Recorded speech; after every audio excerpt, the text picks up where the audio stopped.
வரவன் போறவெல்லாம் கட்சி ஆரம்பிச்சு முதலமைச்சர் ஆகணும் என்ற பேச்சுக்கு நம்ம டிவிகே மகளிர் அணி சார்பிலிருந்து நம்ம தோழி சரியான பதிலடி கொடுத்திருப்பாங்க. நம்ம உதயநிதி பத்தி ரீசெண்டா சென்னையில பெண்களுக்கு எதிராக நடந்த கொடுமைகள் பத்தி நம்ம எல்லாருக்குமே தெரியும்.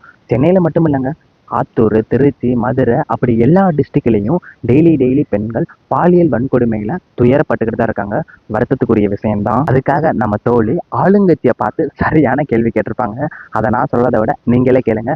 அதுக்கு முன்னாடி 2026ல எந்த கட்சி ஜெயிக்கணும் மறக்காம கமெண்ட் பண்ணுங்க. பேனா சிலைகள் வைக்க நேரமுள்ள அரசுக்கு எங்கே பெண்கள் வன்கொடுமைகளை தடுக்க நேரம் உள்ளது என்று தான் நான் கேள்வி கேட்பேன். சென்னை பக்கத்துல இருக்க செஞ்சின்ற ஒரு கிராமத்திலையும் அங்க இருக்கிற பேருந்து நிலையத்திலையும் கலைஞர் கருணாநிதியினுடைய தாயார் அஞ்சுகம் அம்மாளுடைய பெயர், நம்முடைய முதலமைச்சர் ஸ்டாலின் அவர்களுடைய பாட்டி அஞ்சுகம் அம்மாளுடைய பெயரை பேருந்து நிலையத்திற்கு வைத்துள்ளனர். இப்ப நான் என்ன கேட்கிறேன்னா, அஞ்சுகம் அம்மாள் கலைஞர் கருணாநிதியை பெற்றெடுத்த சோதனையை தவிர செய்த சாதனை என்ன என்பதுதான் என்னுடைய கேள்வியாக உள்ளது. அப்படிப்பட்ட தாயாருக்கு ஏன் பேருந்து நிலையத்தில் பெயர் வைக்கிறீர்கள்? இப்போ இதே